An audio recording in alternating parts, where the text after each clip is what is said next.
This is The Process Shot. I'm Michael. I'm in a movie theater by myself again, and I'm reviewing Manhattan, a 1979 comedy by Woody Allen. It follows a small group of friends who live in the city, specifically the writer Isaac, and weaves a story through their relationships and romances. Isaac is dating Tracy, a 17-year-old girl with whom he can relate, but is looking to cut it off because of the age difference. He ends up meeting Mary, the mistress of his married friend Yale. He finds her abrasive and pseudo-intellectual at first, but later warms up to her, and the two begin seeing each other more. As you can guess, there isn't much of a traditional narrative beyond navigating the web of relationships between the characters.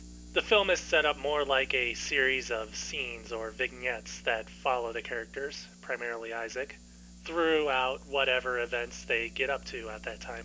Structurally, it's a bit slow, preferring to take its time building character through dialogue rather than action, but it doesn't affect the actual pace of the film, which manages to keep things moving steadily. It's actually a somewhat brisk pace, due in part to how dialogue is delivered naturally and in a realistic tempo. Scenes are essentially just regular conversations between the characters. As for the characters, they're a bit mixed. A handful get a good amount of development over the course of the film, but others are generally stagnant and have their personality set from the film's opening. For the most part, Isaac is the only character who gets any definite story arc, which comes as little surprise given that he's pretty much the leading role in the film. Even so, his story is like the others in his circle and concerns his romances, both with Tracy and with Mary. It's all a bit superficial when it comes to creating a story, but it's forgivable because the writing still feels natural and realistic. That is, the movie is not a series of contrived events and story beats. Things happen, and they're the results of the various actions and their effects made throughout the film.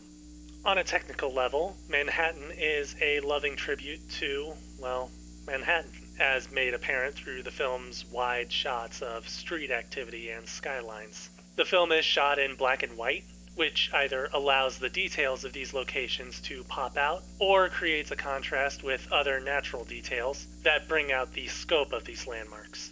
This grandness is highlighted by the soundtrack of the film, which almost exclusively makes use of George Gershwin compositions to help build upon that sense of greatness. So, the movie excels in some areas and falters in others. The film's dialogue is a highlight, being what pushes the film's events and character motivations. The other highlight of the film is its cinematography, ensuring almost every frame is a separate piece of art in itself. However, the film does struggle to keep its characters rounded out, independent of their relationships with each other, and the film as a whole is light on content because of this. Still, the movie remains comedic and keeps a generally lighthearted and optimistic tone. Manhattan, Woody Allen, 1979. 3.5 stars. I'd still give it a watch, despite its flaws. Well, I'm done. You know how it goes. Leave a like if you want, leave a comment if you don't, subscribe and hit the bell for more reviews, and help me get out of this theater. You know, it's been a while since I've looked into what Woody Allen's done recently.